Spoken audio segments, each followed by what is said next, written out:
What's up, guys? My name's Guapo. I'm white, and today I have a troll invasion guide for you. It's one of the best mini games to get XP, although you can only participate once a month. It's really great to do once a month, though, especially if you're going for a 99, because the higher level the skill is, like every XP lamp that you receive, the higher level it is, the more XP you get. So it's basically like an effigy lamp. It is a lot of XP. Like I think I put it into strength. You'll see at the end of this video. I think I get something like 60,000 strength XP, which is great. Sorry, I can't talk today. But let's get started. Basically, I'm not going to talk for this whole thing, but I'm going to have a little bit of like information at the start of this and at the end of this, and then I'm going to show you a whole entire game of the troll invasion sped up to like 4 times speed, I think, because the original clip was about 30 minutes and my clip is about 7, so do the math, it's about 4 times speed. And you'll see me going through it with relatively no problems. Some things I do want to touch on here. There is all kinds of different like trolls, and you have to defend the the base basically from getting attacked by the trolls. At least that's what I see it as. I don't really pay attention because all I care about is the XP, which is probably all you care about too. But the different kind of trolls there are. There's a mountain troll which does melee. There's a ranger troll which also does melee. Or no, it does range, obviously, derp. There's a troll called the poorly cooked Carwambon. I'm not sure what that means, but what it does is it lowers your stats, and it also uses melee to fight. There's a troll general, which is like a um, boss who does melee attacks, but he's like a mini boss. There's 20 waves in the version that I'm doing. There's also a 7 wave, but maybe I'll touch on that later. But the in this one, he comes every couple levels, and he will fuck your shit up. That's how I'm gonna say this. He will fuck your shit up. He can hit 400s with melee, no problem.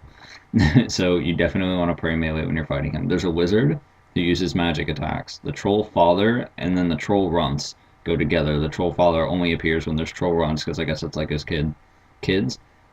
Yeah, the troll father uses ranged attacks, and the troll runts use melees.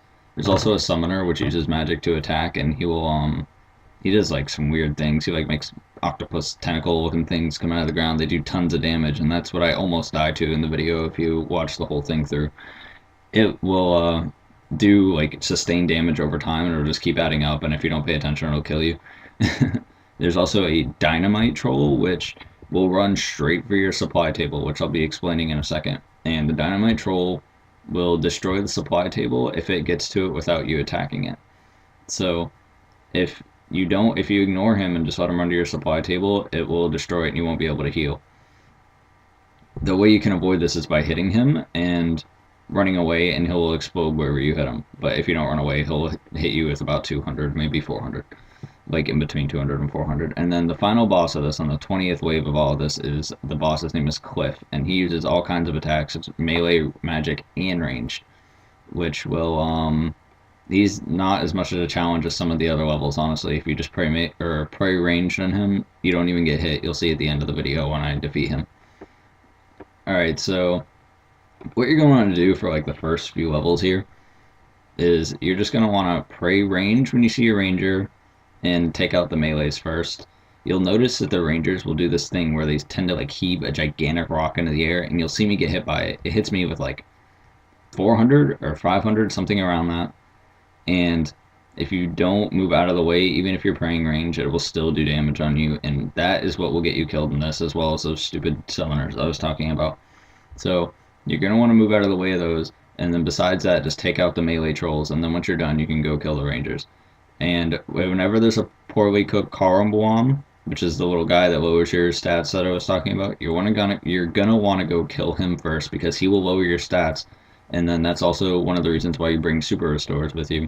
And remember, every time you're going to use a super restore and you're not full HP, you might as well use your Saradomin Brew before that, because the Saradomin Brew will lower your stats from, like, it's just what it does. It lowers your stats as long as with healing your life points, but then you can use the super restore right after that to repair your stats all the way back up. The Troll General, whenever one of those appears, you're gonna need to use Protect from Melee, because he will screw you up. The wizards, whenever I see a wizard, I tend to want to target it, but in the later waves, you'll see that like it's not always the best idea if there's like a whole bunch of rangers piling on you, because if you pray range and or if you pray mage on the wizard, all the rangers will start piling you and just doing massive loads of damage. With the troll fathers, don't you always want to kill the troll fathers before the runts, which are the ones that I told you they go together. They're like father and the son. You're gonna want to go kill the troll father first. He doesn't really do that much damage, I don't believe, but he will always heal his kids if you get them low. So it's impossible to heal the kids unless you don't kill the father first. So always target the father before the runts, but not necessarily before one of the other things, such as a mage or summoner or something. The summoners, I always go to kill them first because their abilities make them do so much damage somehow. It's weird how it works, but that's just how it is. And then the dynamite trolls, like I said, you're going to want to hit them once and then just run away from them. Get away from them because they'll blow up and hit you to 200 to 400 life points, and it's just not a good time. So that's basically the gist of everything that's in there. For rewards, there's a crazy equation which how this works. It's something along the lines of like 8 times whatever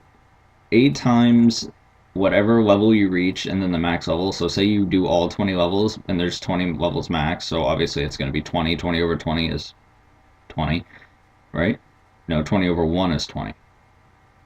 All right, math isn't my thing. Regardless, it's going to be 8 times like the 20 levels that you did plus like the level that you're in the skill squared minus 2 times the level plus 100 XP. If you Google it, you'll see how it works, but it's basically an effigy lamp, and it gives you a ton of XP. I don't know why I just went on that math tangent. That was completely unnecessary. Maybe you had a good laugh laughing at my stupidity. But, yeah, I guess that's all I really have to say. This is awesome to do once a month. You'll get a lot of XP. I'll leave some notes for you at the end of this video. So yeah, I hope you guys do this once a month, and have a great day.